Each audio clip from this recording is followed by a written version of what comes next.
maintaining, designing, and architecting software systems.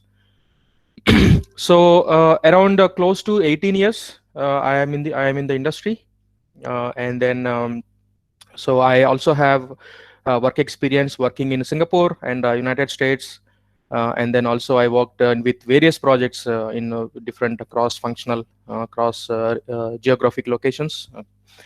So including Israel and Indonesia and various. So I worked in various domains: financial, telecom, banking, and content management systems, media, newspaper, etc., etc. And this is my brief profile. So in this 3-day session, we are going to cover the basics of web application development. So I'm not going to teach you the Java programming language per se. I'm sure you all might have learned programming in your engineering course, some language, C, Pascal, C++, etc., Java also, etc. So I'm not going to teach you syntax.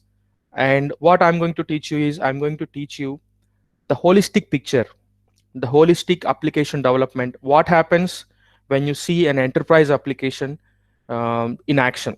How the enterprise applications are developed, not just one module, the entire application.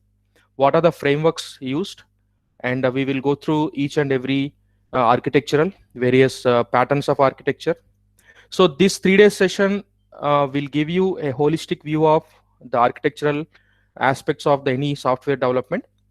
So with this knowledge, with whatever programming skills you are gained in the college, I'm sure you will be a very good valuable asset in the IT industry. So if you look at the IT market, especially for Java software engineers, the demand is never ending. Even in my team itself, we are still recruiting for Java developers. So Java developers are always in demand. So like I showed in the slide, every Java developer will get an awesome job. So I'm going to cover what we are going to cover in the next slide, day 1, day 2, and day 3. And then after that, took conceptual approach. So what does that mean? So like I said, I'm not going to teach how to write a for loop, or I'm not going to teach you how to compile a code. So what I'm going to teach you is the concepts behind the enterprise applications. Things like when I click a button, what happens? How internet works. We need to think from the architectural view to be able to understand the systems and to be able to develop them, design them, and maintain them. So if you are coming from a computer science background, I'm sure many of you studied systems analysis and design as one of your topic. So we are going to focus more on that. And at times, I will go deep into the coding. I will go deep into the framework level. And then I will try to cover as much as possible within the given 2 hours time frame we have. And I expect dynamic interaction from all of you. Don't hesitate to ask any question. No question is a silly question. It's okay. No need to be shy. Just raise your hand. You can always always ask a question. If I can answer your question immediately, I'm more than happy to answer. If the answer takes some time or require more explanation, maybe we can stay at the end of the session for 5 to 10 minutes and clarify your doubts. And also, as I'm going through the slides, if you want me to go to a specific slide, I can always go back. Let's say at the bottom right corner, slide numbers are mentioned. So just let me know which slide you need to clarify. Maybe you can put a note in your notebook. Later, we can go back to that particular slide, and I can discuss more details with you if you are interested. So like I said, questions, don't be shy. Feel free to ask, interrupt any question, small, big, or large. It's okay. I'm always more than happy to share my knowledge. And most importantly, I tend to go very fast. And that's my weakness. You can call me. I speak fast. I go in a flow. If you think I need to reduce my speed, let me know. I will slow down. Or if you think certain area is already I can go ahead fast, I can go ahead fast. But I suggest let's go slow and let me know my speed. All right. So let's move on. So this is the course content I'll be covering for 3 days. 2-hour session, 2 to 4 p.m. today, tomorrow, and day after. So in the day 1 session today, we will learn how the internet works, the basics of internet, and we also learn about non-functional requirements, I'm going to teach you what is a non-functional requirement, and trust me, this is very important. And everybody start understanding functional requirements, but none of the people focus on non-functional requirements. I'm going to teach you what it is and how to tackle them. And we also look at web technologies currently in the market and the basics of web and web services. You might have heard about RESTful services nowadays. We talk about RESTful services, and we also talk about various components of web architectures. And on the day two, we will cover, we will go a little deep into Java. How do we develop web applications and architectures in Java? And also, I would like to cover about LAMP-based web applications and architecture. LAMP is another framework just like Java. So LAMP is essentially Linux, Apache, MySQL, and PHP. I'm going to talk about that also, because if you look at most of the famous social media sites like a Facebook, YouTube, and they're all designed and developed in LAMP. So I'm going to talk about that. And I'm going to talk about blocking and non-blocking APIs, how they impact the performance of any software system. And I also a little bit talk about Node.js based applications and architecture. Node.js is another famous framework as compared to Java. And day three, I'm going to talk about application servers like a Tomcat, Apache, and a couple of other web application servers.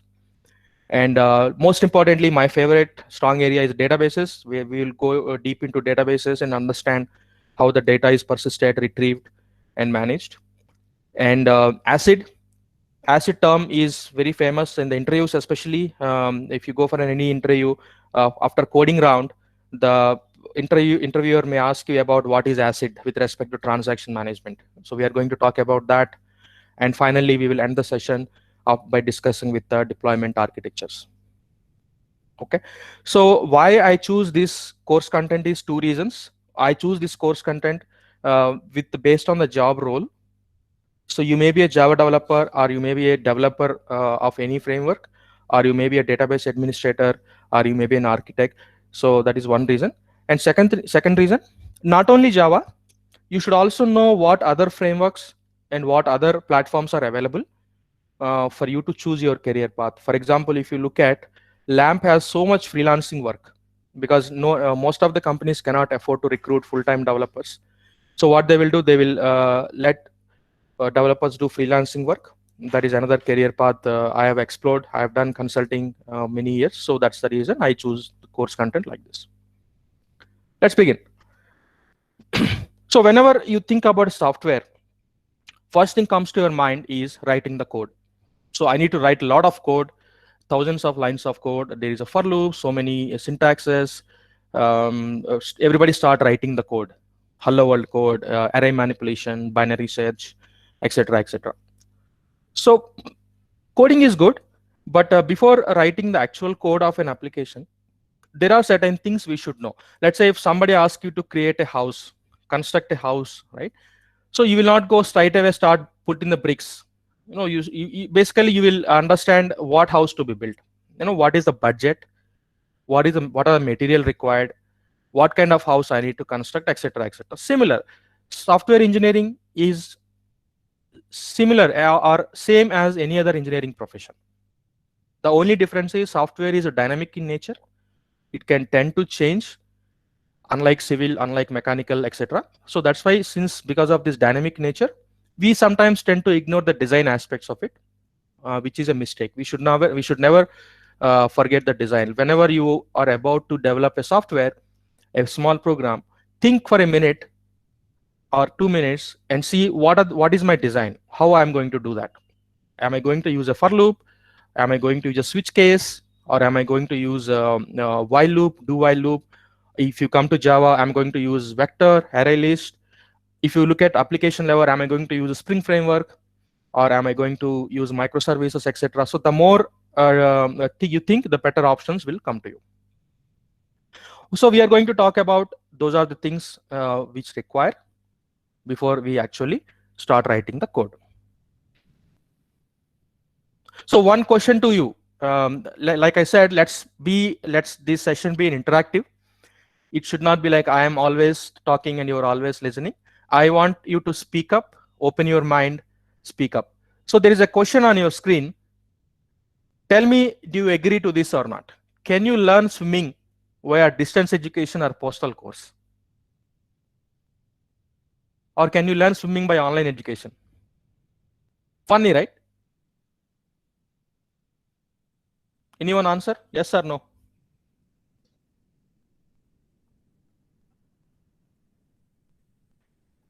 Okay, I'll take it as a no.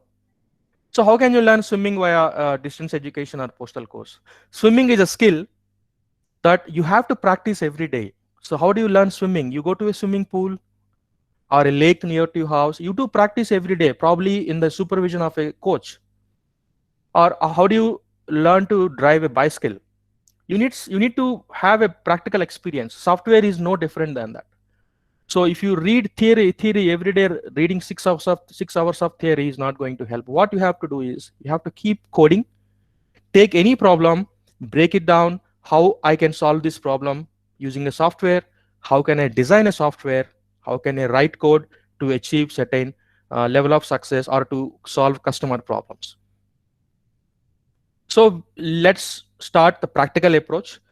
I'm not going to do any practical in this course because of the time limitation. What I suggest is take these concepts, think through, and to apply more practical aspects so that you can be a better programmer or better network administrator or better engineer. So what are our weapons? So we are all students. Learning never stops. So I would say for any developer, any software professional, the mind is the first weapon. So we IT industry folks, we are called, what do we call? There is a term we are called here. I forgot the term. So we call knowledge workers. I just recalled it. So we call knowledge workers because our mind is our weapon. Our knowledge is our weapon. So we know how to solve business problems. We know how to save millions of dollars. If an enterprise is buying a software, means let's say they are buying a software for $1 million, that means over the years that software is going to save them money. And we also have next level thinking. So let's say you are already learning the basics in your college. So you are studying engineering. Probably you are all in final year, 4 years of study. You know the basics already. So you need to go next level thinking. What is happening? Now I know C. What is next? You should be able to write device drivers. So the computer device drivers are written in C language, and missile programs are written in C language. So that level of next level thinking is required. Don't get stuck with the basics, try to see what is next level, what I'm going to do next level. And fill your knowledge gaps. Everybody will have gaps. No person know everything. So we should keep going, fill our knowledge gaps. If there is a certain area, if you heard a new term, let's say I just mentioned sometime back, microservices. You can probably go back and see what is a microservices, what is a problem with the non-microservices, how microservices is going to solve that particular problem. You can fill your knowledge. And most importantly, engineering approach. When somebody say, I'm suffering, my laptop is not working. So don't just keep press the button or turn off, turn on. Don't try that. So take an engineering approach. What could have been went wrong? Maybe the power supply is not good, or maybe the motherboard is not working. Understand its architecture, take an engineering approach and try to fix it. That's what engineers do. And the facts establishment. This is very important, especially if you are going and working in the maintenance applications. If you see the IT industry in India, most of the enterprises have software systems already built, and there will be a team where managing the software. So you need to establish a fact. If a certain functionality is not working as expected, people will say maybe because that reason it's not working. Don't go by that. So check yourself by the facts. Car not starting up. Why? It could be a problem with the battery, it could be a problem with the engine, or it could be you are using a wrong key. Don't just believe what people say. Check yourself and go through the software, go through the lines of code, check the syntax, check the configuration of a server, and see why a particular thing is not working as expected. That's what I meant, facts establishment. And concepts rather than syntax. So people usually say, have you worked with JavaScript? People will say, I don't know JavaScript. I've never worked with JavaScript. So what if there is an Java opportunity in the market for a JavaScript developer? You lose the opportunity. But ultimately, the point to be noted is, if you know Java very well, you can easily work in JavaScript. It's not very hard. Probably you may have to spend a week preparing for the interview and preparing for the job. So don't have the mindset of, I know only X technology, hence I can only work on X technology. So this mindset should not be there for any student. So if you heard any new thing, just see what it is different, how it is different from the skill which you already know. Okay, so one question to you guys. I want you to answer this question in your own terms. What is an internet? Anyone, please. I'll just pause here for 10-15 seconds.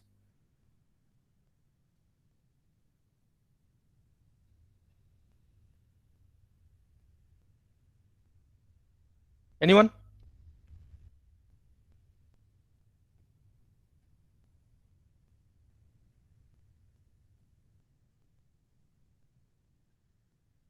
So it is a medium that connects with the worlds. Exactly. So it is a medium that connects us to the world. Okay. Anyone else? Any other opinion of internet? That's a good one. Whatever comes to your mind. I'm sure you will all use internet, right? I'm today you all connected means you know how to use internet.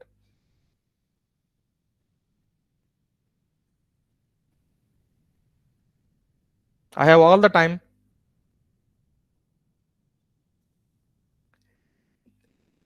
Just imagine this is your interview question. I'm waiting for your answer. What will you do? What is an internet? How to interact with internet? I want an answer.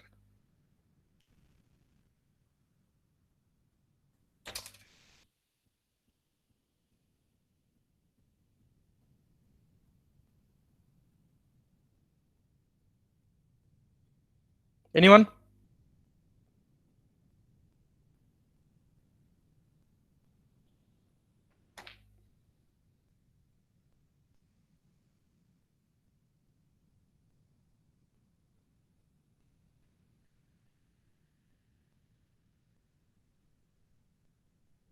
Okay.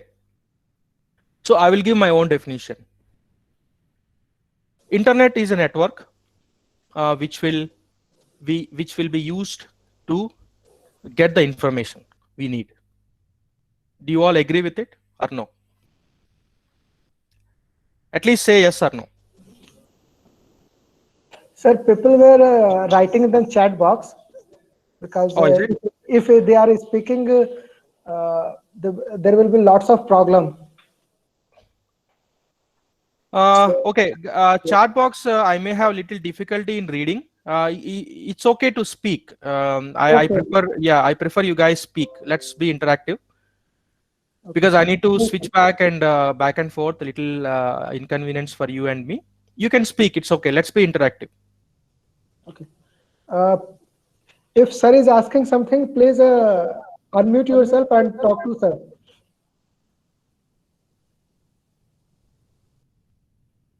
So whoever wrote in the chat box can speak up, please. It's okay. There is no right or wrong answer, and I'm not going to punish you. I'm not going to cut your marks. It's okay. You can tell what is internet, how to interact with internet.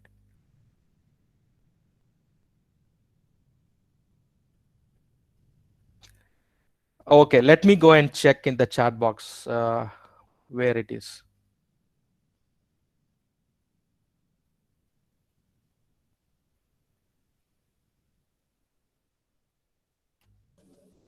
Sir, beside the number of people showing. Ah, yes, sir. Yes, I got it now. So yes, variety of information to collect. The Sia Kumari. That's right. So basically, we collect various types of information using internet. Absolutely right. Yes, it's a network. It's a big network of computers. Internet is an international network by which we can get information. Yes, absolutely. And not only getting the information, we can also put the information back to it for other people to see. Okay, so let's move on. It's okay. So my suggestion is, it's okay. You guys can speak. Don't worry about typing. So let's move on. So how do we interact with the internet? So we interact with the internet with the browser. As simple as that. So we use Chrome browser or Internet Explorer, any other type of browser to interact with the internet. Not necessarily. We can also use any other software program. Also, a program can send information to another program using an internet. Internet can be used as a medium, right? So most of you, I'm sure, will be using online banking. That's a way of interacting with the internet. And you will use social media. Being a student, you like to share your pics, you like to interact with other students, and you buy tickets online, either bus ticket, ride ticket, flight ticket, or movie ticket. And also you will probably order some things on the internet, etc., etc. Right? So we have internet is the future.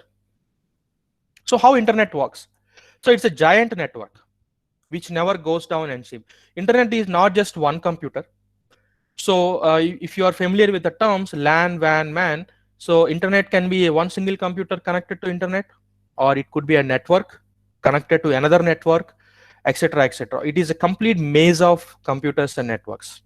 It's a gigantic network, and internet works on the basis of HTTP protocol. So what is a protocol? So you may be getting angry already. Why he is asking so many questions? So anyone dare to speak? I challenge, what is a protocol? Right?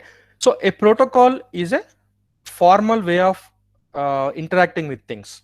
For example, some elderly person or some guest come to your house. So what will you do? You will greet them first. You will offer them a tea, coffee. That's a protocol, right? That's a protocol we follow. So internet works on the basis of a protocol. What is a protocol? Protocol is a request response paradigm.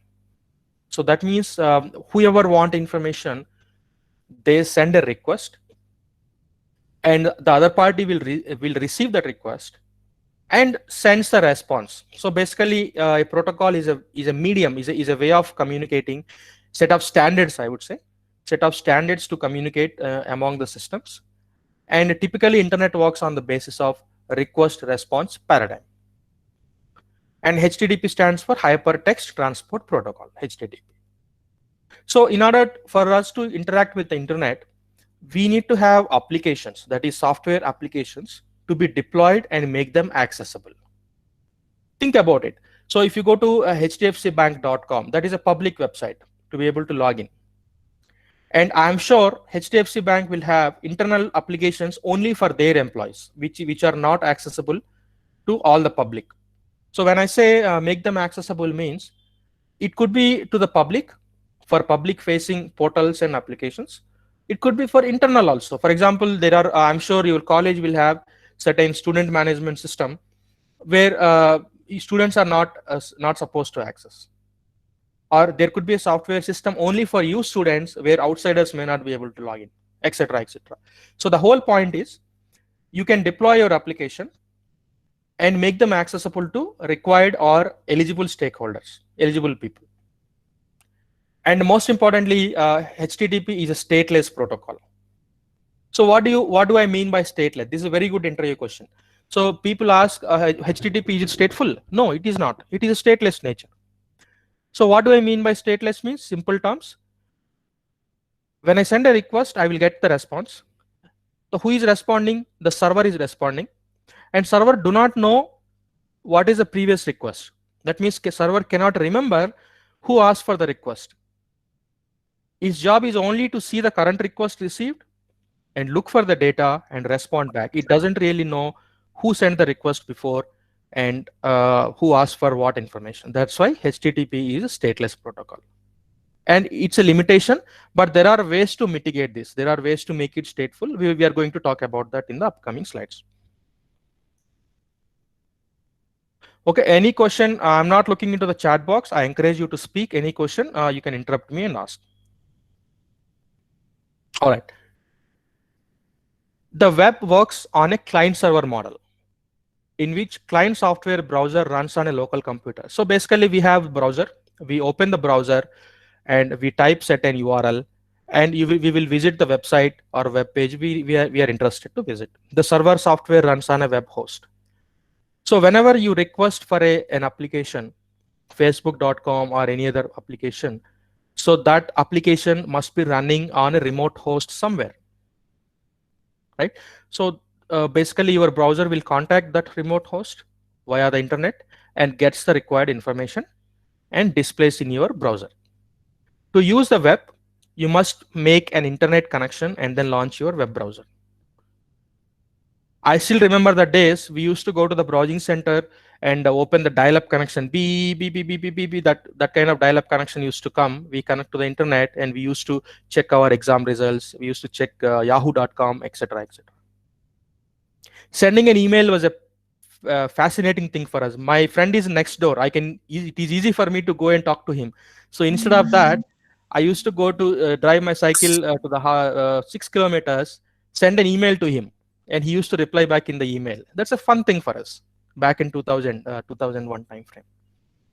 So you will type the URL you want to visit, and browser makes a connection to a server using HTTP protocol, and the server then accepts the connection, sends the file contents back to the browser, and closes the connection. You see, server receives the connection, accepts it, immediately prepares the contents and sends them back to the server and closes the connection. That's what stateless means. It doesn't really care. It doesn't care to keep the connection open. Web browsers interpret the HTML pages and display them on the screen. So the information comes in the form of hypertext markup language. Browsers know how to interpret HTML and displays them on the screen we see.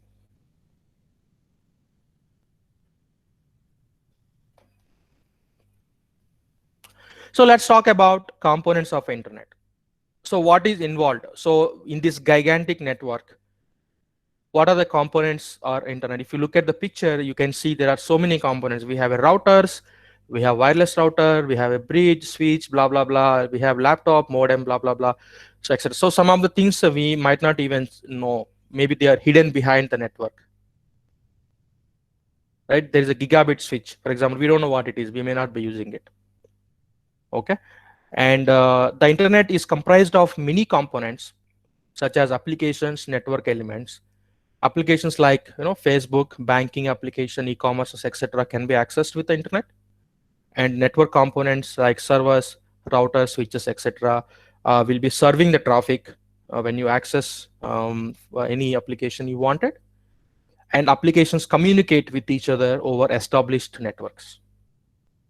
So if any of you from electronics and communication background, so you may be more familiar with how the traffic flows, how the signaling works, and etc. You may be able to speak better than me. And internet operates on HTTP protocol, and HTTP is built on top of TCP/IP. TCP/IP is Transmission Control Protocol / Internet Protocol. So this is a packet level protocol. So when two computers are connected with some sort of cable, we can establish a TCP/IP route. We can send the data as packets, network packets. So HTTP is built on top of TCP/IP. You can even use Java to write a TCP/IP program. We call it socket programming. Let's say you are interacting with any old server, old mainframe type of server. You can write a Java program that will use TCP/IP directly and interact with it. We call it socket programming. And applications store, retrieve, and display information. Obviously, we develop applications. The ultimate goal of any software is to store, retrieve, and display the information to various people. So what is hypertext? So HTML is a basic. So you can go to any website, open your browser, and right-click and check the view source. So you can see the HTML code all written there. Hypertext is a method of presenting information. Okay, so that is hypertext. Just go there while you are free time. You go to any website, open, right-click, view source, and you can see the whole bunch of code written in HTML and JavaScript. That is hypertext. So browsers can understand hypertext and how to represent, how to render them in the browser. The links to other documents, which may be text, file, pictures, etc. Any website will have links to other pages. So you go to first home page, you click on various links. That links will take you to the other pages. So we can have links. So we call them hyperlink. So whenever I say hyperlink means basically it's a link in the web page that will take you to the other pages. So you can easily identify any link. Link can be an underlined, little blue color, etc., etc. I'm sure these are all you have seen. And we use HTML to create web pages and associated links. So we can create a dummy static website where you can create your homepage about you, about the topics, etc., etc., and you can place it in a website where other students can literally go and check. And HTML itself pretty much provides the layout of a page. Like using HTML, you can create a header, footer, navigation bar, etc. But how do you add styling to that? So how do you make your web pages beautiful? So you use cascading style sheets, CSS, to improve look and feel of websites and applications. So two technologies are very much important in the web world if you wanted to be a software developer: HTML and CSS to develop the web pages. Mobile apps are different. We are not talking about mobile apps. So if you want to develop Android based or iOS based mobile apps, you need to learn Objective-C language and Java. That's different. I'm talking about web.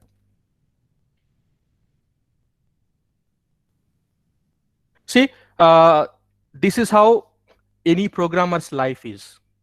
I myself is a programmer for almost 18 years. At many times, this is what happens. When you are working with something or when you are fixing something, two things happen. Sometimes it doesn't work. So you start wondering how come it's not working? What went wrong? But that doesn't end there. Sometimes it works.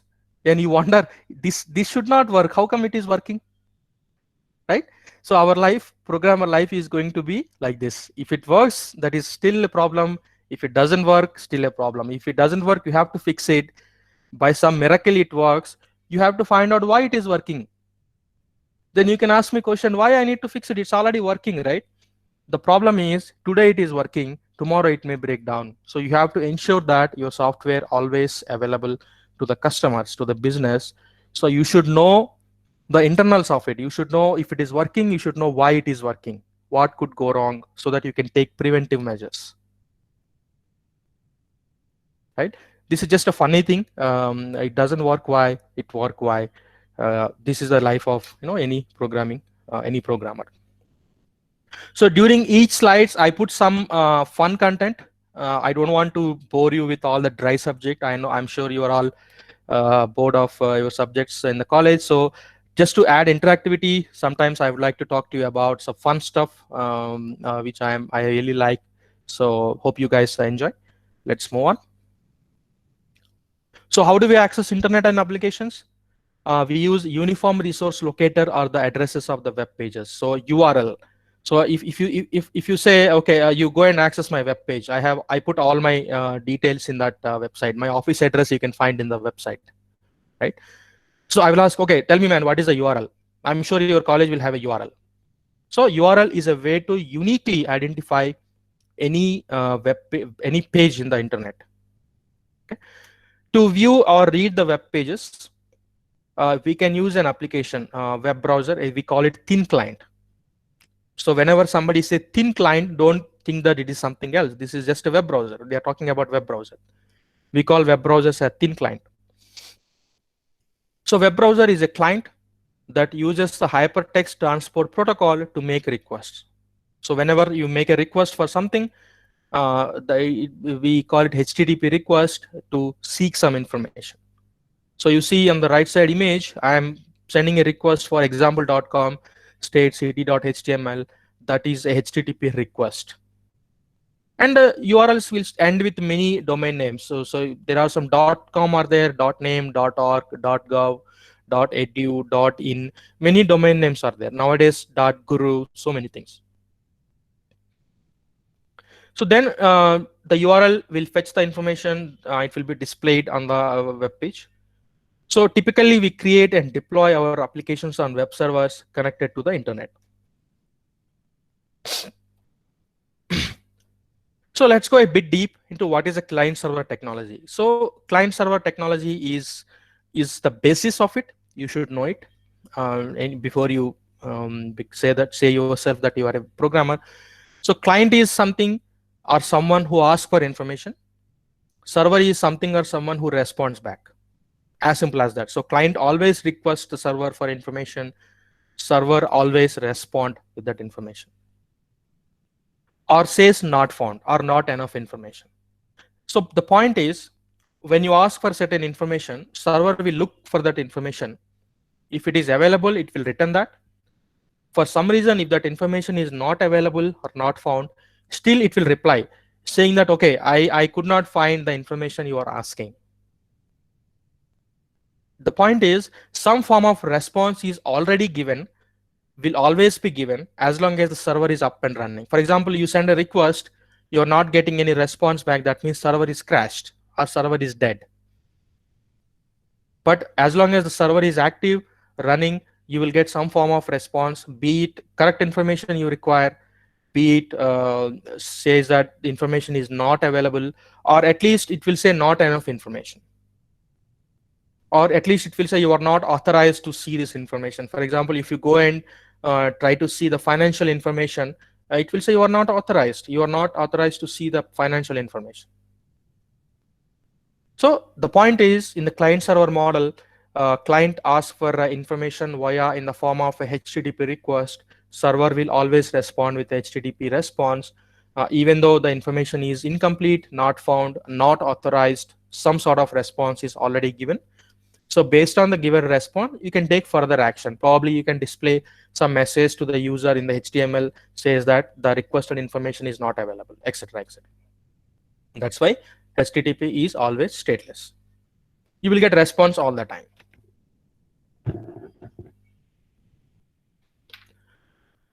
So Apache Web Server is a very famous, highly scalable, highly secure web server for delivering content. So famous websites again like YouTube, Facebook, many of the servers always run Apache Web Server for serving the content. So what typically you will do is you will install Apache Web Server. It's open source, by the way. You can download Apache Web Server, and you can follow instructions freely available on the internet, and download and configure and set your created web pages. You can create your website and place it or deploy it in the Apache Web Server and start accessing it. So Apache Web Server is very famous for delivering content, highly scalable, supports large scale applications. So this is very powerful. It can scale, it can serve thousands or millions of users, and it is very fast. So whenever you visit a website, if the information is not coming, you will see the rotating icon, right? Very frustrating. You'll get frustrated. What is happening? Why I'm not seeing the information fast? So Apache Web Server is very fast in retrieving the information, and it is highly configurable. Many configuration options are available. You can create a groups. You can create what kind of content to be delivered, whom to deliver, authorization rules, various configurations are available. So I want all of you to make yourself familiar with Apache Web Server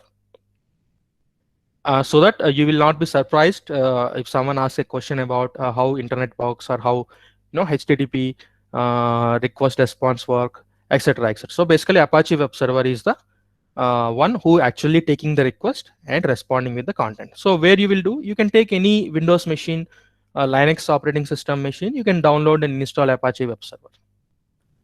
Okay, so far 3 technologies I gave an insight: HTML, CSS, and Apache Web Server. Okay, anatomy of a GET request.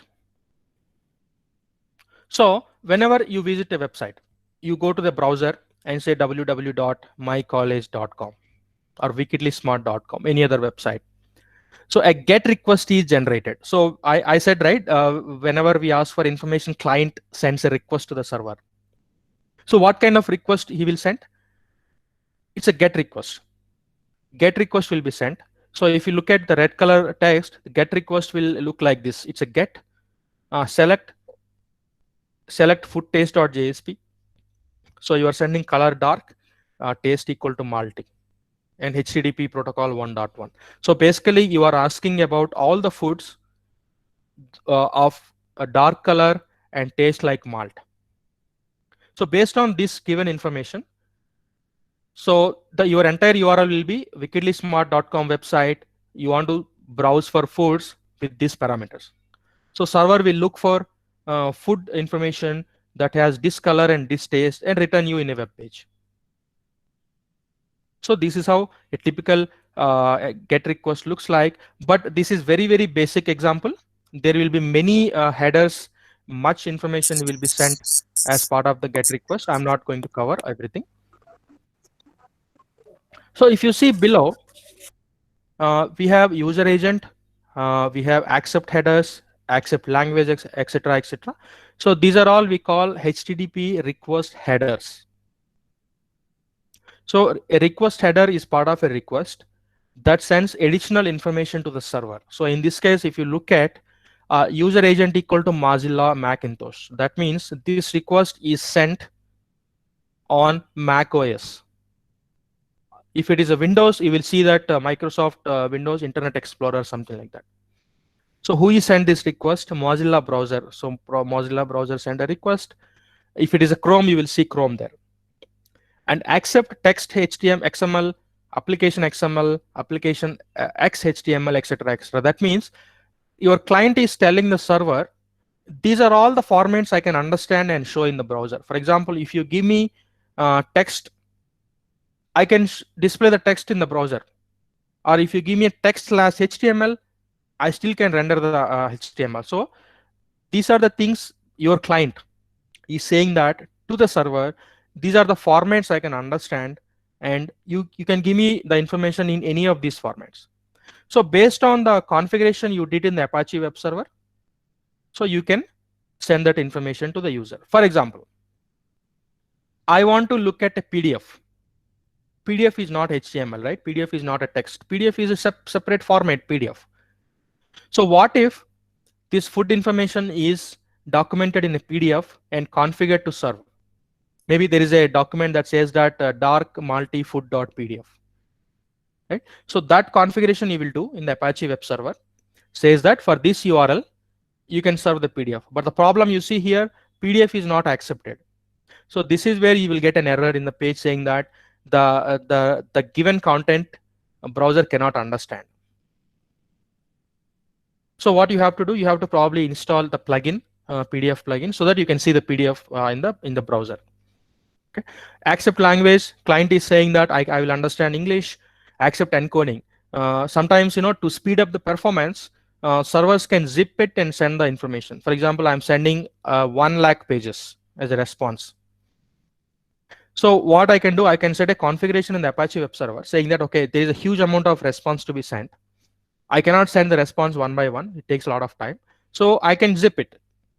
So when you want to send multiple Word documents, what will you do? You will zip it, right? So same thing we can do. So you can zip it and send the response. So the client is saying that I will accept the zip and deflate encoding and caret set ISO 8859 UTF-8 caret set. For Asian languages like Hindi, we use UTF-16 encoding. And keep alive for 300 milliseconds. This connection will be alive. So connection is keep alive. That means once the connection is established, you send a request, server sends a response, right? In order for the response to completely reach the client, the connection should be available for some time. For 300 milliseconds, it will be available. So once all the data is transferred, connection will be terminated. Okay, this is what happens in a typical request response model. So get is to get the information. But how come if I want to post information? For example, the restaurant owner using hotel management system, so he wanted to post some new recipes. So what he will do, he will create some data and send a post request. Post is basically to post the information, to put the information into the server.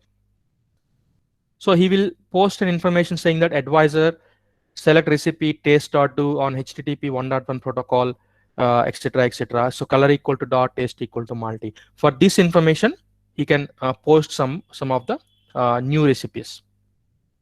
So the get and post, the difference between get and post is this information. You see in the get request, the parameters are visible to you in the URL. So that means in any GET request, this information is visible to you in the browser address bar, which is insecure, right? What if this information is sensitive? What if you are sending your bank account number or password? That's the reason also we use the GET post request, so that the information will be hidden in the request body.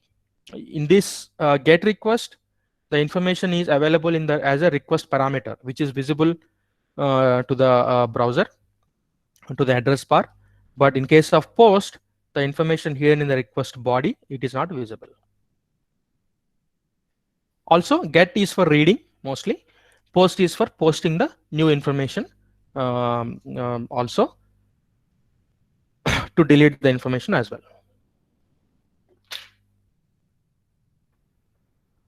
So earlier I said that server will always respond with some sort of response, right? So these are all the HTTP codes usually. So whenever a request sends, whenever a client sends a request to the server, server will respond with a certain code. So these are codes. I only put most important ones. There are many actually. There are 20, 35 codes are there. If you go to Google, search for HTTP status codes, you will see many status codes. So the top ones mostly you will use day-to-day life is I mentioned here. 200 OK. That means I have received your request. The information is not is available. I'm sorry. The information is available. So I'm going to serve you. That is 200 OK. For example, the information is not available.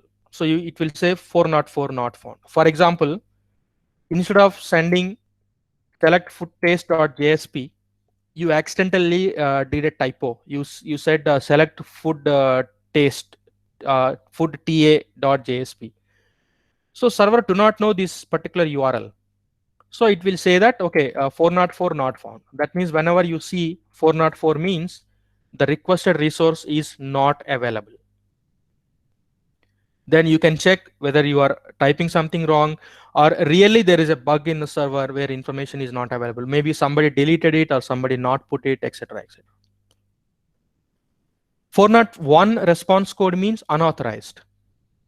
That means information is available, but I'm not going to give you because you are not authorized.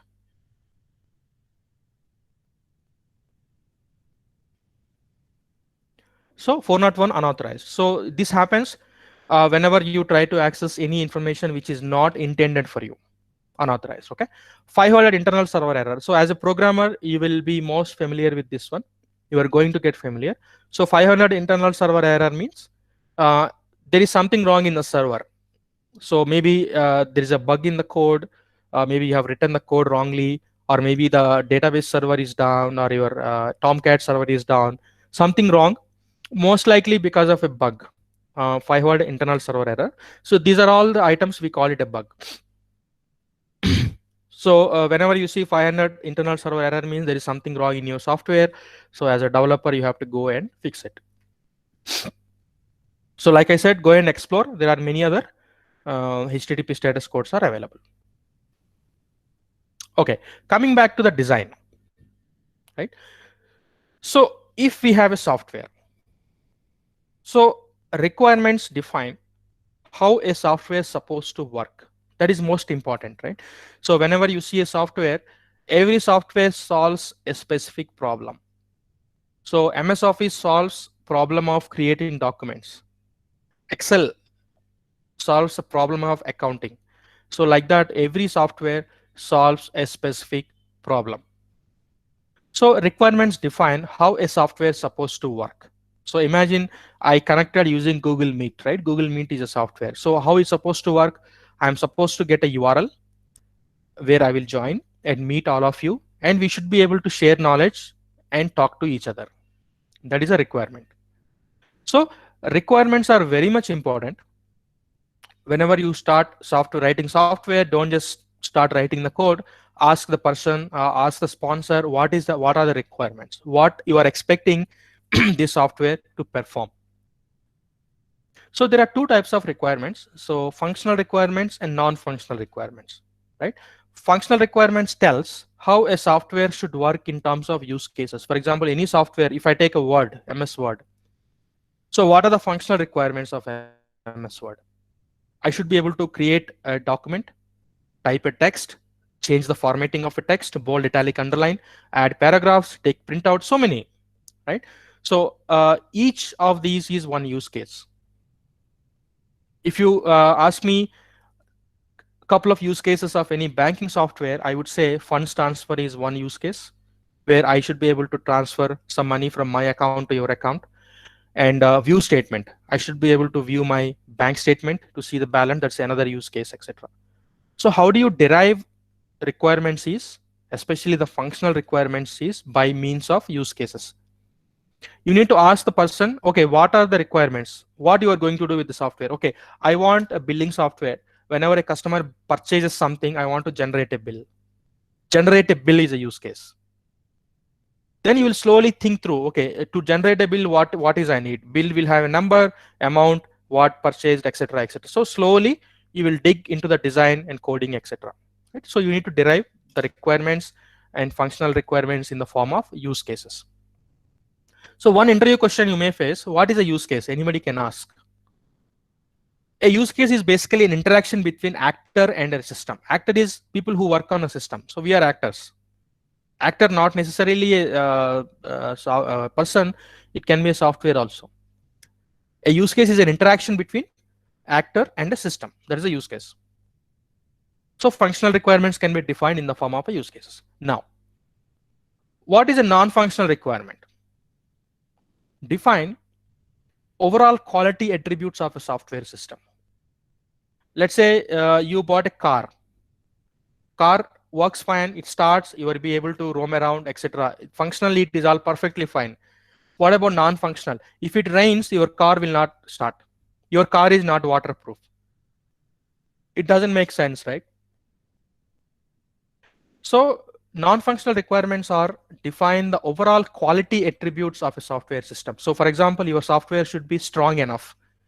Like if 10 people access your software over the internet, it works fine. What if 1 lakh people started accessing your system? It will slow down.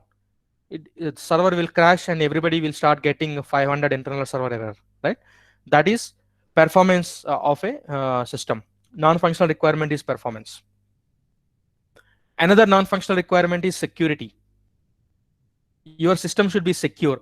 I go to your website, I purchase a book, but your website stealing my credit card information and making unwanted purchases.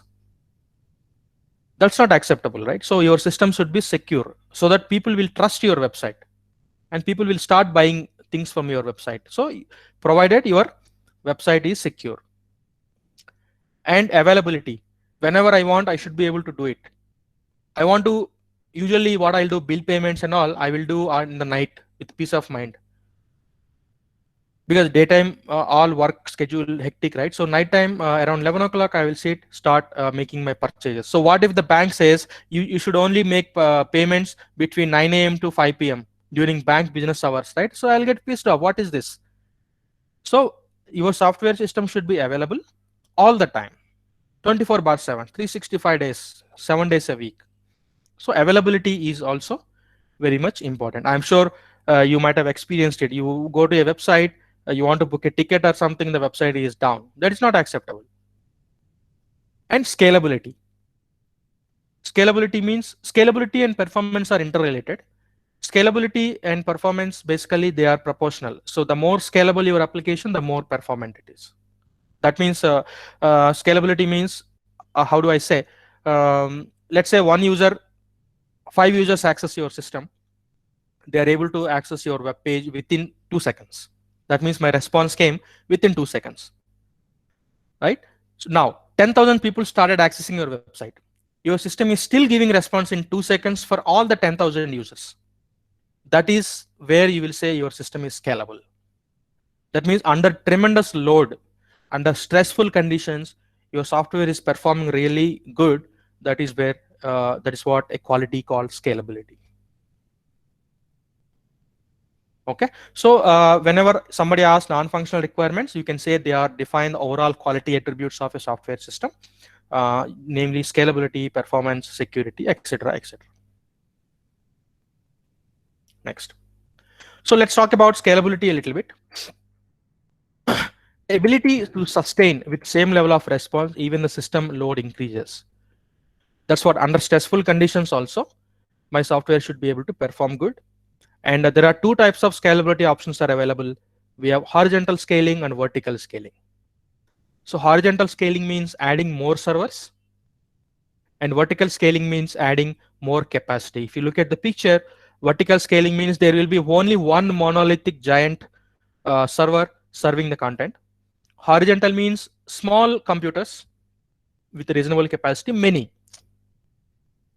Okay, so vertical scaling means only one software, one server adding with high capacity, and horizontal scaling means more and more servers. Vertical scaling has a risk of single point of failure. So the vertical scaling is a problem for us because think about it. There is only one server. If that server goes down for some reason, some breakdown or something, your customers, your business folks cannot access your application. So that's a loss of money.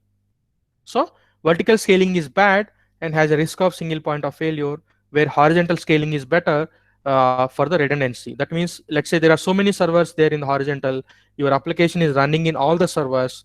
If one server goes down or two servers goes down, at least there will not be any problem from the operations point of view. Your applications will be up and running, other servers will start serving. In the meantime, you can fix those problematic servers and put them back.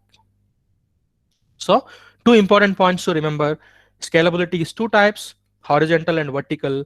Vertical scalability means adding more capacity to the same server, and horizontal scaling means adding more small servers in multiple numbers.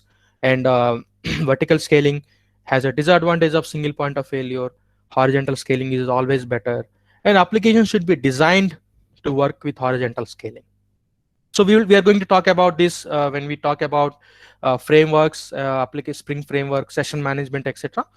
So that means whenever you develop a system, your application should be able to handle data in a horizontal manner.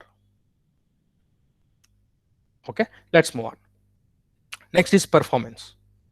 And I'm sure many of you might have seen this picture. This is Windows Task Manager.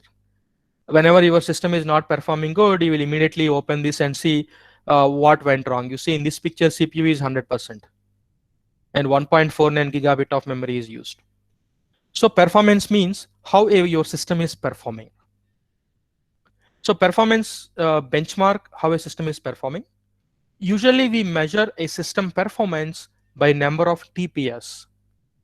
TPS means transactions per second.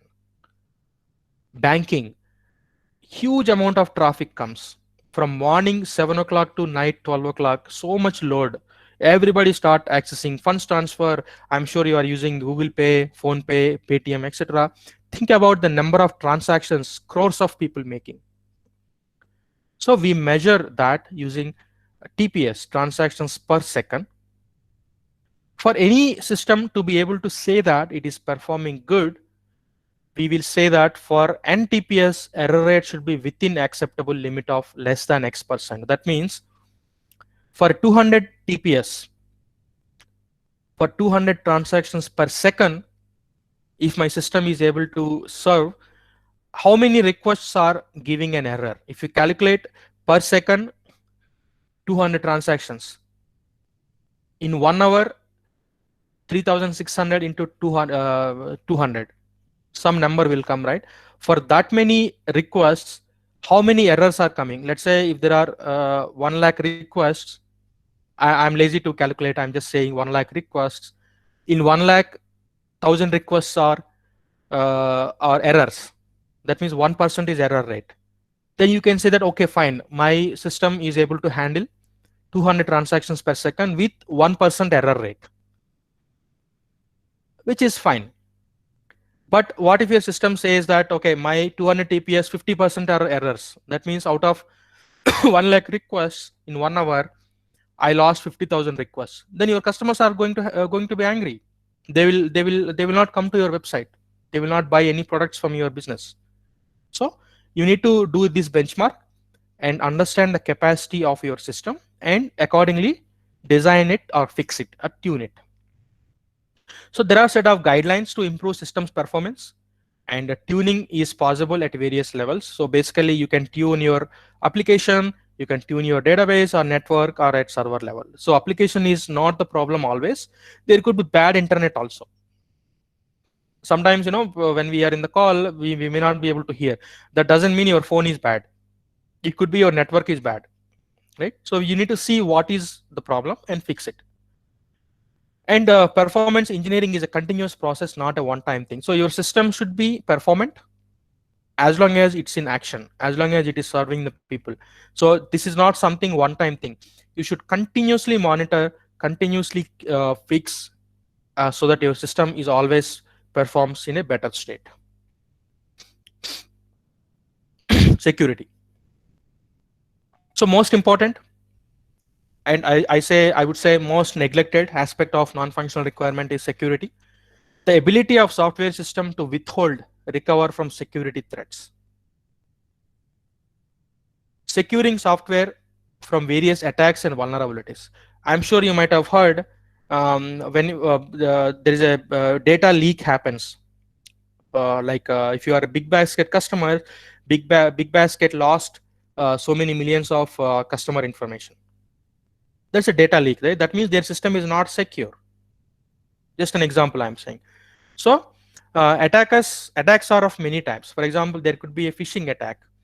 Phishing attack means whenever you are browsing, you are reading some article, suddenly one pop-up will come. You have won $5 million. Click here. Don't click. Nobody is stupid enough to give $5 million to us. We are not that lucky. So these are all phishing attacks. So what happens is it will take you to the malicious website. Then they will try to steal the information from your computer. So don't click any doubtful, anything that is suspicious in the internet. Phishing attack. Denial of service attack. Denial of service attack means purposefully I will send thousands or millions of requests to your website. I want to screw your website. I will send thousands, so your system will go down. So you should be able to put a firewall that will monitor the rate of traffic and control it. That is denial of service attack. Man in the middle attack. You are purchasing something using your credit card.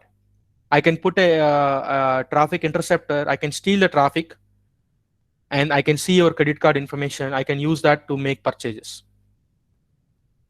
Right? So back in 10 years back, whenever we use a credit card, there is no PIN number concept.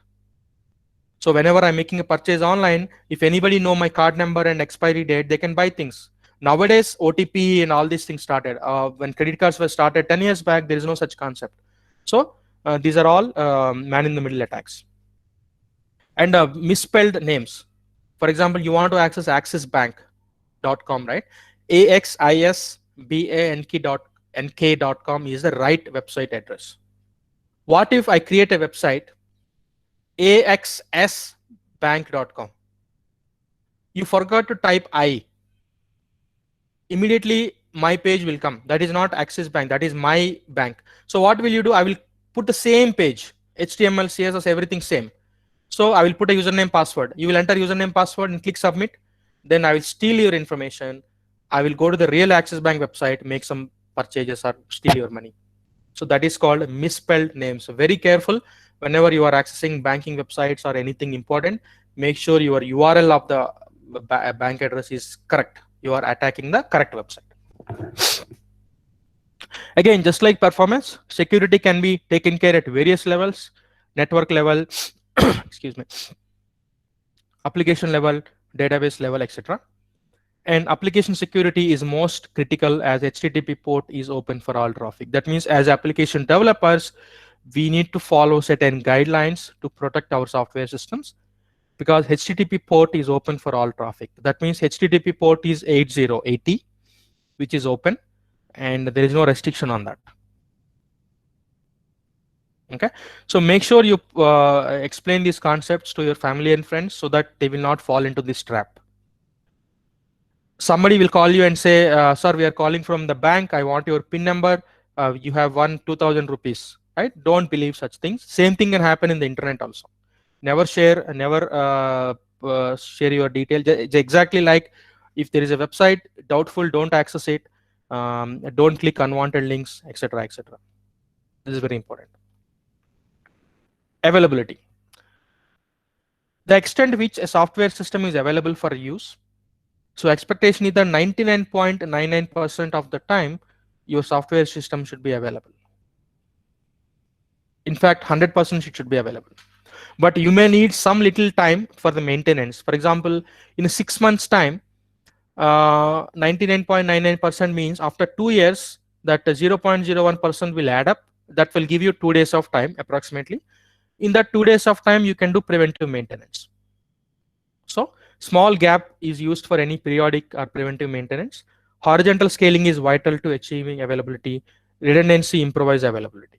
That means you will have redundant servers running the application. If one server goes down, the other server will immediately start serving. So in the meantime, you can fix it back in a fault tolerant way. Whatever you do, please don't develop this kind of software. If you see, this is a very common, very stupid way of developing software. Microsoft Windows, you see keyboard not working, press any key to continue. This is very bad use case or bad error message, I would say. So there is no keyboard connected. How you will press any key?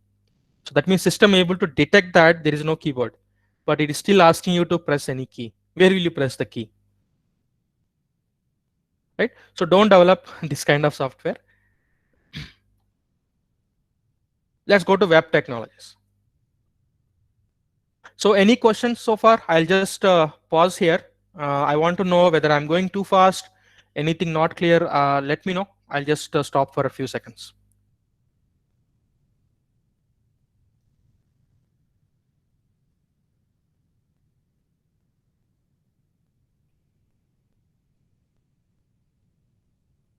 Okay, I assume everything is okay, but feel free. Again, I'm insisting if you have any doubt, I can always go back.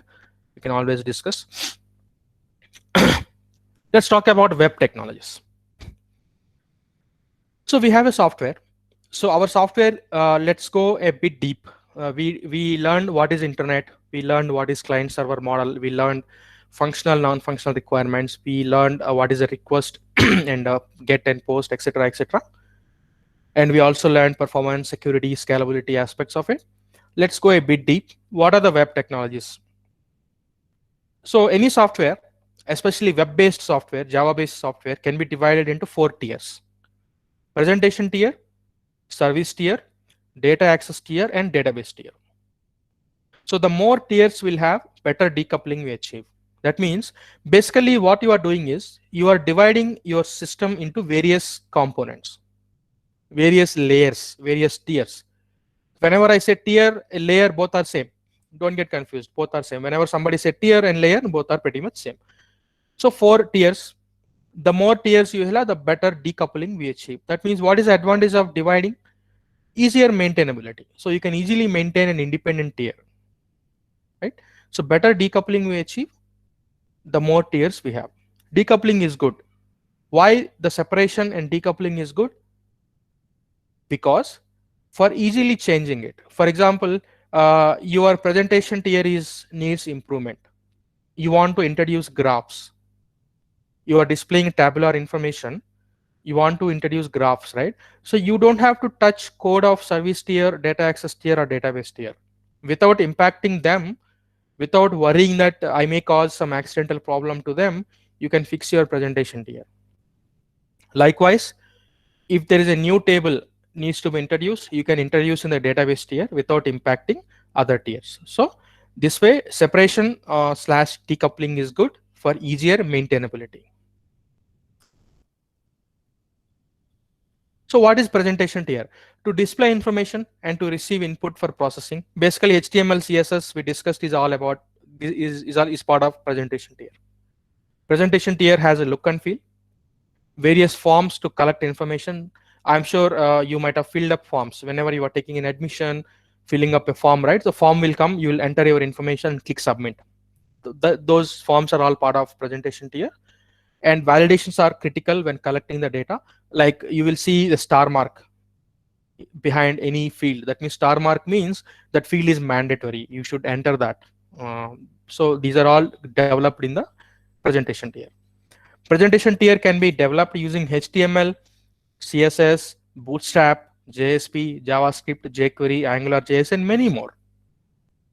There are so many tens of frameworks are available to develop presentation tiers. Whenever you see a job, I want you to go to job website, Monster or something, Indeed. You can check UI developers. UI means user interface. UI space developers. You will see these are all the skill sets they ask. They will ask you, you should know HTML5, CSS3, and Angular JS. You should know JavaScript, Bootstrap. You should know jQuery. So these are all the technologies we use to develop presentation tier. Beautiful website, in dynamic, interactive websites. Also referred to as a front end. Some jobs says a front end developer. Both are same. Presentation tier is more technical term, but front end is, whenever we say front end, means we are talking about presentation tier, front end developer, front end technologies. So when developing front end, make sure all browsers show pages correctly. So we have many browser choices, right? Even though we are using Chrome most of the time, but there is a Internet Explorer, Chrome, Mozilla Firefox, Safari, if somebody have Mac operating system, etc. So make sure your UI looks exactly the same in the other browsers as well. That is very much important. So we call it browser compatibility. So your presentation tier should be browser compatible, browser independent, so that all browsers will render exactly the same. Service tier. So we can develop service tier using Java and Spring framework or any other framework. Presentation tier interacts with service tier and contains business logic of the application. This is very important. So whenever you book a bus ticket for that particular day, for that particular time, the ticket is available or not. It's a business rule, right? It's a business check. And booking and allocating the ticket to you, generating a ticket, these are all business logic.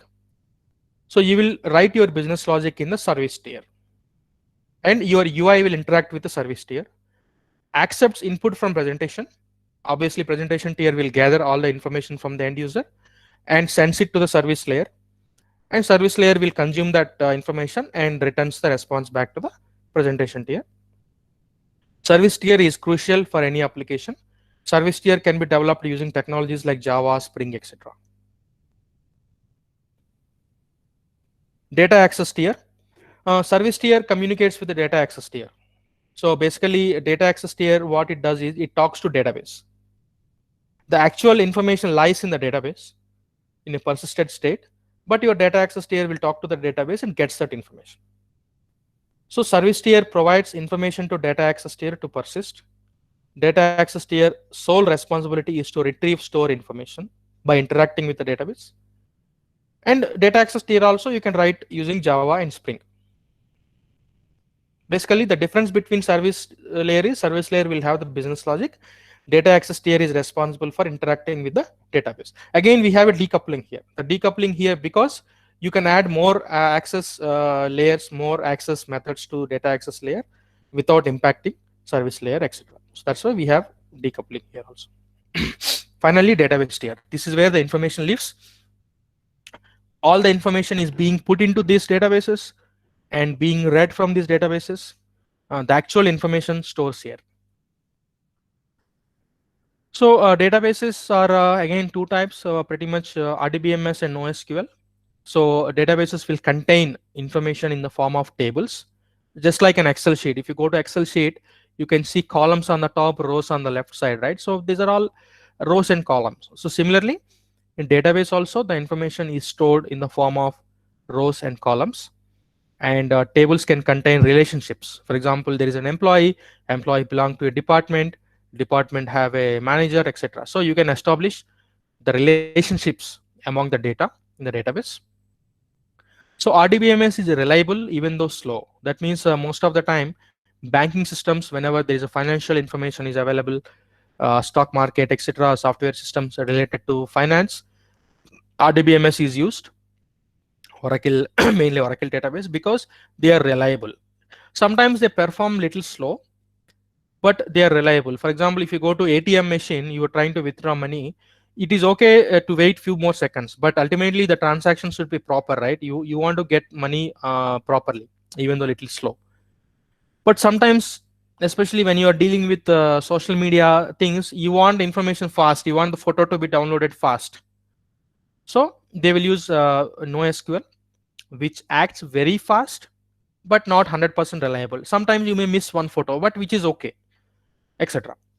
So we use SQL, another technology, structured query language, to interact with the database. So just like Java is a programming language, I'm sure you might have studied in your college, we use structured query language to interact with the databases. So we can query the information using SQL. Some of the commercial and open source databases are Oracle, MS SQL Server are commercial databases. MySQL is a free open source database, and Cassandra. Cassandra is one of the famous NoSQL database, which is again open source and free, and MongoDB. So if you ask me how the data is stored in RDBMS versus NoSQL database, not necessarily MongoDB, just an example. So if you look at on the left side in RDBMS, the data is stored in a rows and columns. Imagine each box is a table. We call this the entire diagram ER diagram, entity relationship diagram. So if you look at each box represents a particular table in the RDBMS. Table will have columns, and each table is associated with other tables. So this is how a data is represented in a typical RDBMS. But in a typical NoSQL, you see information is pretty much stored as a key value pair. Key means first name is a key, last name is a key, department is a key, pets are list of values, etc., etc. You see there is no proper structure here. Data is organized in the key value pair. Any number of columns can come, and most importantly, data can be nested. You see benefits again further nested into two categories: type, health, plan plus, etc., etc. So based on your data choice, you have to choose which database you want to use. This is one of the very important design aspect. If your data is organized, use RDBMS. If your data is not organized, use any other NoSQL database. This is one of the criteria. So this is how RDBMS stores. You can see typically employee ID, first name, last name, hire date, etc. as columns, and rows will have John Doe, etc. in a typical structured format, where your NoSQL has different way of key value pair mode of data. So columns in RDBMS are fixed, and NoSQL databases are schemaless. That means you can have any number of columns. Dynamically columns can come, many values can come, less values can come, etc. But here in RDBMS, columns are pretty much fixed. For example, if you don't have hire date for a specific candidate, this value will be empty. But in this case of NoSQL, you can simply ignore that particular key.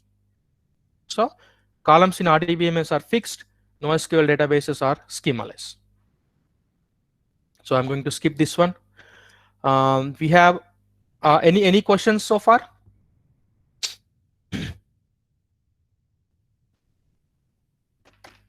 Okay.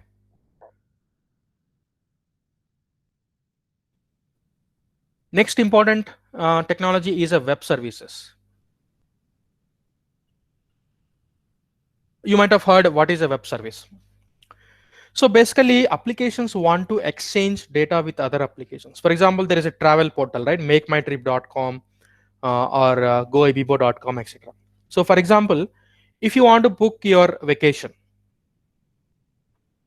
so what will you do? Vacation involves so many things, right? You have to book your flight tickets, hotel tickets, and adventure sports tickets, etc., etc. So what will you do?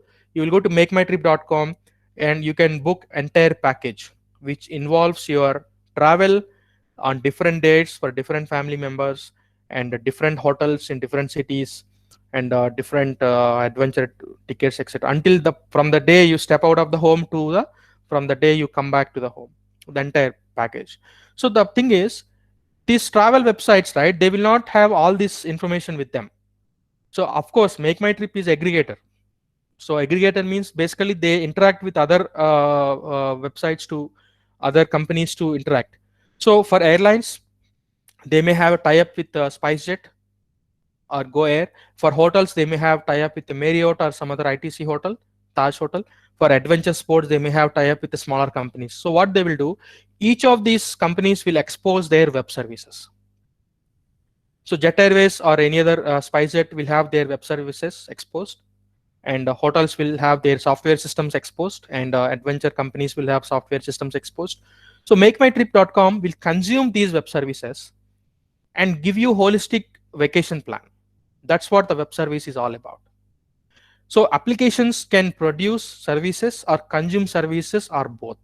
So basically an application want to get information or send information to another software application. That's what web services is all about. So what is the advantage of it? So two things here. One is technology choice. For example, I have a software system. I need to pull the information, but the problem is that that software system is developed using .NET, but my software system developed using Java. So how a .NET application send data to Java application, or in other words, how Java application talk to .NET, right? So these are all called heterogeneous systems. So web services allow heterogeneous systems to talk and exchange the data. That's we call it interoperability. So in an interoperable manner, two systems or two or many systems developed using various technology stacks can interact and exchange the data. So the common data exchange format is XML or JSON. XML is basically nothing but tags. So you can I will show you an example of an XML document and JSON document. So that will be used to exchange the data in the web services. So a web service is a network accessible interface to application functionality built using standard internet technologies. Clients of web services do not need to know if it is how it is implemented. Like I said, I really do not care how SpiceJet using what technology they are using. I don't care. As long as I can use their web service, I can get my ticket information. So it doesn't really matter.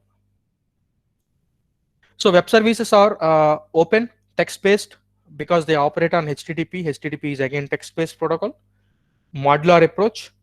I mean to say you can develop various modules. So this is where we call microservices architecture. Inexpensive to implement and reduce the cost of enterprise application integration. So instead of me going to all the companies and buying their software, they can expose it for free. I can use their consume service. So all these companies can do the business together. And incremental implementation. That means first I can start collaboration with one airline. Next I can collaboration with another airline, etc. I can expand my business slowly using a web services approach.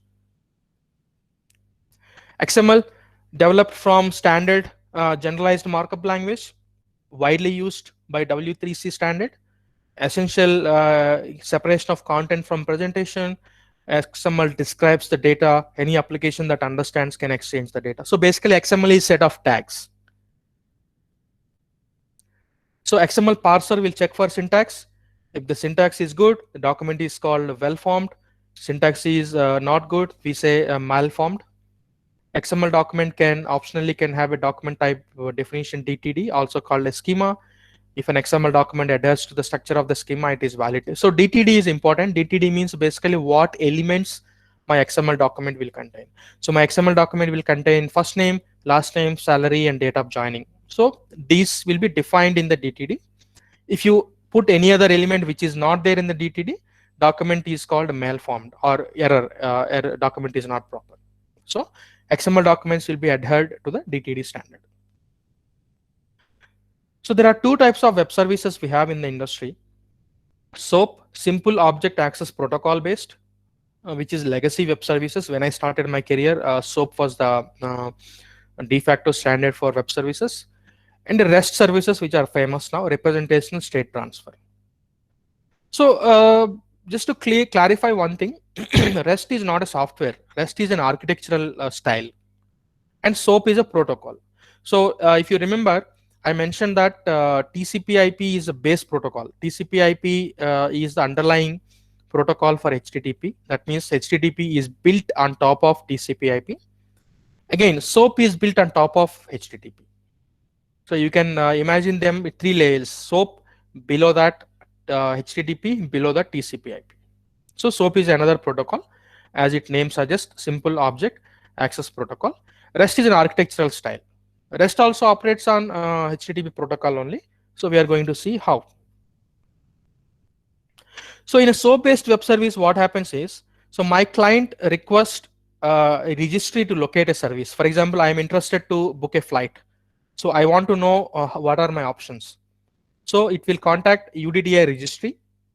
Registry is like a phone book. You can imagine it's like a phone book. Your registry will return a WSDL document.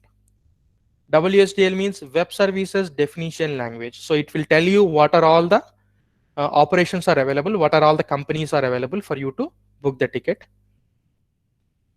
And client will choose one operation and sends a request. So basically client will download the WSDL document. So based on that, he will select one service to interact and sends the request, and server will respond that with the appropriate data. So all I am doing is basically I'm checking the registry, what service I want to access, get the service information, prepare a request and send it to the service.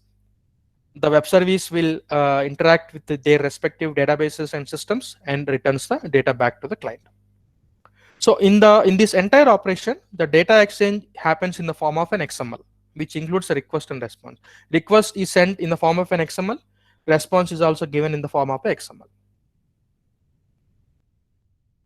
So I want to clarify a few terminologies here. XML means extensible markup language, which is a data exchange format.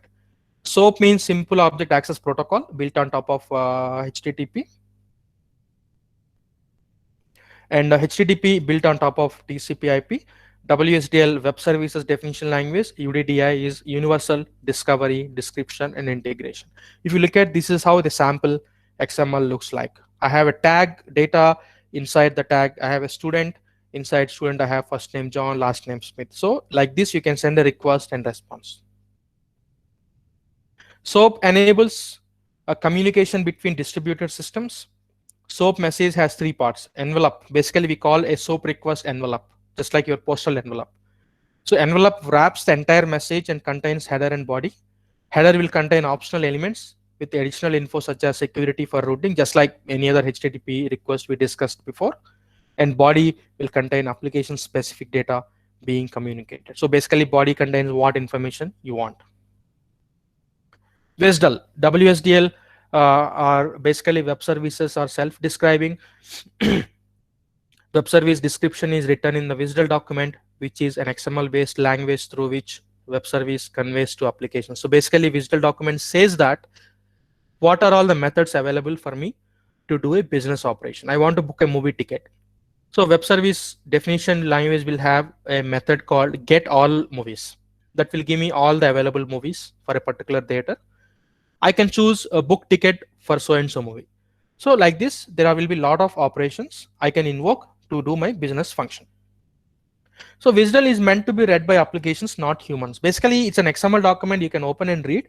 But the whole point is of web services, like I mentioned, systems will communicate. So one system will download and read WSDL document and does the interactions. And the UDDI, I'm not going to talk much about it because it is outdated and nobody is using. But whenever you hear a term UDDI, basically think of a white pages or yellow pages phone directory kind of system for web services. So why I'm saying is you may get into a project in your corporate life later that may use a UDDI registry. So you should not get surprised that what is UDDI. So there are some disadvantages with SOAP. So basically SOAP has certain overhead. I mean to say, since it's designed on top of HTTP, it carries certain overhead. So that overhead is XML parsing. So like I said, every SOAP request and response will be conveyed in the form of an XML, right? So XML has to be parsed. You will write a Java program that will read each tag and interpret it and display in the UI, or at the same time get the information from the UI, create XML request and send it. So this kind of XML parsing overhead is one of the disadvantages of a SOAP. So SOAP is problematic, especially when you want to send attachments. For example, right, not all the information can be conveyed as an XML. For example, if you want to send a photo, you cannot literally represent your photo as an XML, right? Photo is a media, so you want to send it as an attachment. So there is a standard for that, SOAP with attachments, but that is a failed model. That's really complicated. So there are a lot of technologies are there. There is a JAXB for Java API for XML binding, Java API for XML web services, JAX-WS, security, UDTI, WSDL, SOAP, XST, DTD, etc. So you see, so many terms. It's very confusing. So SOAP has the disadvantages of being complicated, not able to send attachments efficiently, comes with the XML overhead, and also worst part is it is another protocol on top of HTTP. So this is where REST is better than SOAP. REST stands for representational state transfer, that will solve the problems the SOAP API cannot solve. So like I said, REST is an architectural style. It's a pattern. It's not a software or a framework. It's just a pattern. It's an architectural style. Basically, how you interact with other services. So there is no specification. That means you don't have to really adhere to any standard or anything. You are free to develop any services you want. REST web services communicate over HTTP protocol directly. You see, as opposed to SOAP, which is on top of HTTP, there is no specific protocol for REST. You are free to use existing REST, existing HTTP protocol, which is certainly an advantage. REST uses HTTP vocabulary. So REST is pretty much use the same get and post. You can send a get request to get the data. You can send a post request to post the data, etc. And you can follow the same URI syntax. So you can access the REST service the same way you access any web page. There will be a path, URLs, there will be parameters and etc. And there will be media types. There is an XML. You can, by the way, you can even use XML for interaction over the RESTful services, but we most of the time use JSON. You can also send HTML data, plain text data also possible. And another best thing is same response code we discussed, right? 401 unauthorized, 404 not found, 200 OK, 500 error code, internal server error, etc. can be same used in the REST also. That means whenever you send a REST, you got 401 means you are not authorized to use the same service. SOAP doesn't have this kind of flexibility. So REST is pretty much same like HTTP. So CRUD and REST. So CRUD stands for create, read, update, and delete. So whenever any software system, we say the CRUD is the fundamental, right? So any system, if you look at, you should be able to create the data. You should be able to read it and make changes to the data. And finally, if you do not want it, you want to delete the data. So REST uses resource identifiers such as URLs to represent resources. So that means if you look at get request student roll number 1234 means this roll number will not be given to any other student. So this roll number is unique to this particular student. So whenever I send a get request for a student of roll number 1234, this entire URL is unique to that particular student. No other student will have. So every kind of resource you want to access has different URI. So every resource, every image, every media file, every database record has a unique identifier in the REST architectural pattern. Every resource can be uniquely identified using a URI. Interact with resources using HTTP verbs. You can use put to create, get to read, post to update, delete for deleting. The server does not keep track of the state except for authentication. Same like HTTP. It doesn't really care how many service requests I am serving, but only for authentication. Authentication it has to, because once you are able to successfully give your username and password, then only you should be able to access the REST. Other than that, REST is highly scalable. So like I mentioned, this is how a typical REST document looks like, which is a JSON format. If you look at the format is similar to the way we store data in the NoSQL databases. It's a JSON format. JSON stands for JavaScript Object Notation, and it's a data exchange format. So employee name is this name, employee will have items, etc., etc. So you can create key value pairs to represent your data in a JSON format. JSON is simple to read, and you see there are no tags, pretty much easy. JSON is a default standard for REST, but you can also use XML if you have any strong, compelling reasons to do that. JSON data is simply a key value pair.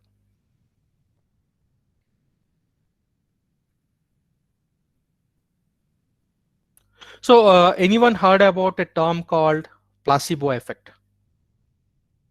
So placebo effect means basically if you believe something, that definitely happens. That is a placebo effect. So I would like to talk about this, but in the interest of time, I'm skipping this, but I wish I have more time. So let's recap web architecture. Web is based on client-server architecture, like we discussed. Client makes a request for seeking data. Server responds with a response. Also, if server responds saying that you are not authorized or the requested data is not available, etc., client also gives data to persist in some data stores. Data stores in the sense you can get that information stored in any typical databases. Server hands over data to data store and returns success failure response. Web is based on HTTP. HTTP the stateless protocol. Server really do not know who the client is. Server only knows how to respond to requests.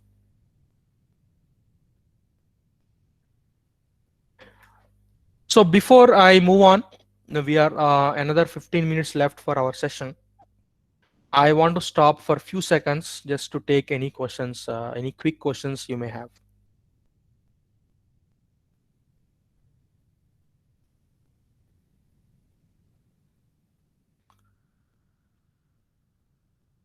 All right, so let's move on. Feel free to interrupt me. Web applications, let's talk about the architectural tiers. So basically web applications are deployed over publicly accessed server for everyone's use. So ultimately your application should be accessible to everyone, right? That's the whole point of any web application. So web applications can be three types. This is very good, very important interview question. You can mark it. If you want to take, you can take a screenshot also. So there is a two-tier architecture, three-tier and n-tier. So web applications can be divided into three tiers: two-tier, three-tier, and n-tier architecture. We will see what each means. So in two-tier means two-tier architecture, tier or layer, like I said, scheme and logical representation of a component. Both are interchangeably can be used. Both are same. So in two tiers, we will have presentation tier and a data layer. That's it. You have a presentation, you have a data layer. Presentation tier runs on a client. Data layer runs on a server. Client sends a request to server response. That's it. A Swing client directly talking to database. For example, if you are familiar with applets and Swing-based applications, you can basically open your client and sends the data and server responds with the data. There is no browser. So you need to have the client Swing installed to be able to interact with two-tier architecture systems. Online gaming is the best example, I would say. Online games which are not used browser, right? Those are not using the browser are best example for two-tier architecture. So clients hold the business logic. This is a disadvantage. So my client will hold most of the business logic. So the server only have the data. It doesn't really have the business logic. It will only give you the data. And the business logic will be applied on the client side. And client need to have software installed. Not suitable to scale as per business needs. Ultimately, this is one client. If I want to interact with another server, another client, that client needs to install the same software. So this is a problem. This is not something publicly available to everybody. And single point of failure. Again, my server crashes and none of my clients should be able to access my data. It's gone. So this is very old model. Nobody is developing any systems now using two-tier architecture, but you should be aware of it. Next came three-tier. So this is well-established architecture. And the presentation, application, and data tiers are separated. So that means now they divided the application tier into two parts, which is application and data tier. Presentation tier remain the same. Presentation tier deals with the data presentation. Application tier deals with business logic. Data tier persists data. That means the data tier contains only the data. Application tier interacts with the data store and gets the data, applies the business logic. And clients again, browser or any other client will interact with the server to get the information they need. MVC applies. So basically, MVC is a design pattern, model view controller. Model is the data, view means your presentation tier, controller is the one which is controlling the data between the tiers. So there are some systems, those are 3-tier, but the problem is limited performance when it comes to scalability. 3-tier architecture are not really good in terms of scaling. Not suitable to scale as per business needs, and single point of failure again. Even if you look at my server which has business logic and my database, both are one nodes, one system, both can go down, both have single point of failure. This is what it is happening now as of 2020. From the past 10 years, many N-tier architectures have been developed. So similar to 2-tier, but adds more capacity. Basically, they took 3-tier architecture. I'm sorry, this is similar to 3-tier, my bad, not 2-tier. This is similar to 3-tier, but add more capacity. So what they did, basically, they took the 3-tier architecture, added more scaling, more horizontal scaling, I would say. So components are distributed for failover. That means whenever, if you look at here, I have 2 servers and 2 databases. If one server goes down for some reason, my application will not go down. It is still able to respond to my data using another server. Of course, there is a load balancer in between. I will talk about load balancer probably in tomorrow's session. So load balancer distributes the load. If one server goes down, the load balancer will send the request to another available server. So that server will send a request and back to this. So your client is not impacted. Your business is on. So components are replicated, distributed for failover. Data retrieval is from primary. That means the data is always comes from primary database, but another copy of your data will be stored in the slave database. So just like your server can go down, right? Your database also can go down. So in that case, what happens is, if the primary or master database goes down, the data will be served from the slave secondary database.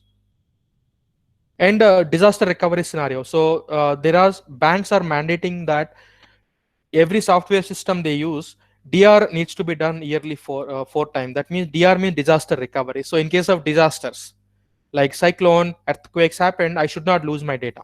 So what they will do, they will have one server or maybe some set of servers in one location, another set of servers in another location. We call them regions. If one region goes down for some reason, immediately they will switch over to the other region. So at least you will have access to your data. So that is what I meant failover. So in failover is typically applicable for high availability and also for disaster recovery scenarios. Yeah, load balancer is right here. So basically a load balancer is to evenly distribute web application load. So many requests are coming from different clients, everybody trying to access. So I have 3 servers in this architecture. So a load balancer will distribute the load equally to the 3 servers. So imagine one person doing all the work, right? So it's going to be a problem. It will be exhausted. So what load balancer will do, it evenly distributes the load. Load balancer can be software based or hardware based, and various algorithms are used for load balancer. So we have a round robin. That means first request will go to first server, second request will go to second, and so on. Another algorithm is least load. For example, server 1 and 2 are extremely busy. Server 3 is not doing anything. So the next request can be sent to server 3, which is resources available for server. And ability to manage sticky sessions. So basically what happens is, let's say you went to Amazon.com, you purchased something, you added one item to the cart. So your request went to server 2. You went to another page, next page. Again, your request should go to server 2 because only server 2 knows about your shopping cart. If the request go to any other server, either 1 or 3, your shopping cart will be shown as empty. Then you will wonder, how come I just added one item?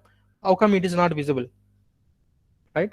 So that is called sticky session. So to maintain the session state consistently until you complete your transaction, until you make purchase, always request should go to that particular server. That kind of configurations can be done. You remember I spoke to you about Apache Web Server? Apache Web Server can be used as a load balancer. Remember, one of the I mentioned a lot of configuration options are available. So that means Apache Web Server can be utilized as a load balancer as well. Yeah. So I think we have approximately 8 minutes left. I am pretty much done for today. I would like to take any questions in next 5 minutes. And if not, I have some questions for you. Let's keep this 5 minutes for any discussion. Anything you want me to go back and discuss, we can do that. So these are all the questions I would like to ask you. You can either type in or you can even tell me which architecture is ideal for high availability. Is it 2-tier, 3-tier, or n-tier? This is the first question. If you don't have any question to ask me, probably you can give me an answer. Which architecture is ideal for high availability? Exactly. So Sangeeta, yeah, I will, Ravi, I will provide the PPT. Maybe I'll talk to your sir and then I will send him. I'll do that. And Sangeeta, you are right. And Avant also, you are right. Sia also, you are right. Akshita, yeah. N-tier architecture is good for high availability because N-tier architecture provides a failover. Any component goes down, other components will pretty much serve it. What happens in a failover scenario? So I just mentioned the answer. Again, I would like to hear from your own words. Yeah, Izaz, I will do that. I will send the PPT. So my next question is, what happens in a failover scenario?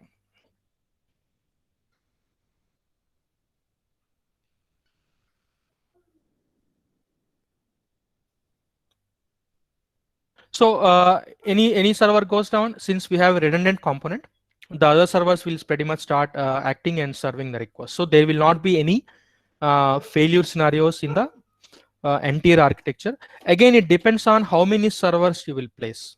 So if you little go back and take a look at N-tier architecture, it's up to you how many you want to put. You can put 2 servers, many servers, as much as you, depends on your load. So if your organization or if your website is having 100 transactions per second, probably you can put 6 servers and 4 database nodes, etc. So that analysis is called capacity planning. So in the capacity planning, you will understand your business requirement and accordingly design your hardware capacity. Okay, if your data is not structurally consistent, which database you choose? That means my data is random. I cannot define my columns pick fixed columns, right? My columns can come in any random fashion. Which database I will use?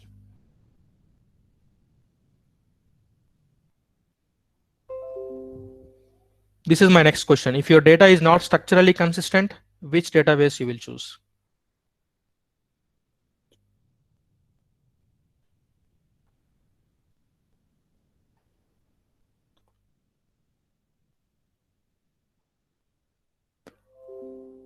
Okay, maybe I will go back to the databases slide. You will get some idea.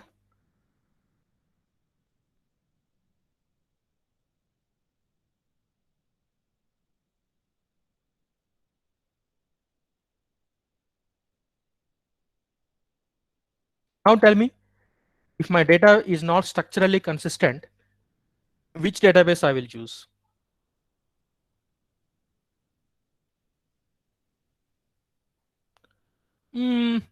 Yeah, Cassandra and MongoDB. Yeah, these are the actual databases. You are right. The answer is right, but the better way of saying is NoSQL database. So you can say that I will use NoSQL database. It can be MongoDB, it can be Cassandra. And by the way, there are still some differences between MongoDB and Cassandra. There are some certain advantages and disadvantages. But yes, you are right. The answer is NoSQL database. Yes, you are right. Okay. Next question. Now, you are about to perform a financial transaction. For example, you are about to send some money or about to buy some purchase, make some purchase, right? So you noticed that your website is running on HTTP.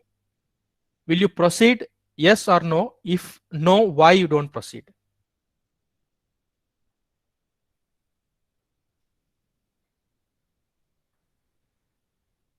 You are performing an online transaction. You just notice that your website is running on HTTP. Will you proceed? If not, why? No. Why? Why not?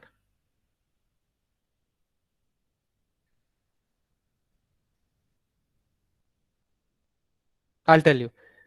Yes, it is not secure. So which is secure?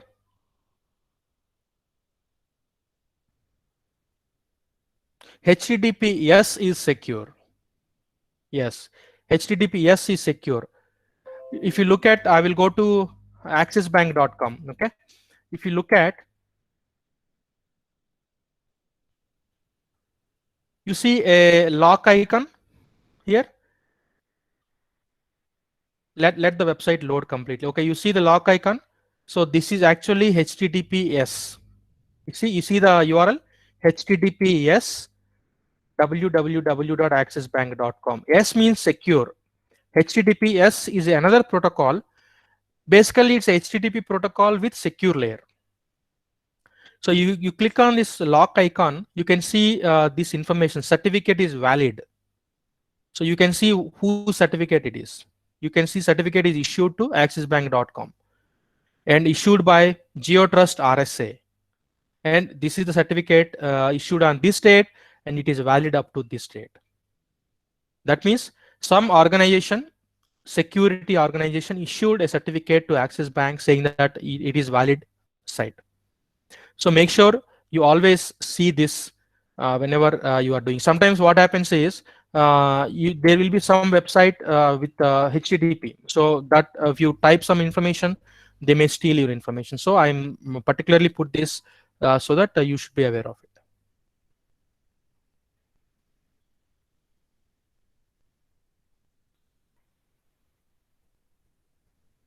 Yes, absolutely. So Norton and SSI also they will sell. So many are there. We have GoDaddy. So many you can buy certificate, and you can make sure your site runs on HTTPS. So basically, they will know if something goes wrong. At least they will know that basically your customers will know that you are trustworthy partner to send their credit card information or any other sensitive information. Okay, so I think we are top of the hour. So for tomorrow's preparation, I suggest you guys to little bit read about Spring Framework. Don't need to read the entire book or anything. Just read an article. Basically understand with whatever knowledge we have discussed today. Just learn what is Spring Framework, what is advantages of it, how we can use, etc. Very basic understanding. In tomorrow's session, we are going to discuss more on databases, more on Spring Framework, and etc. etc.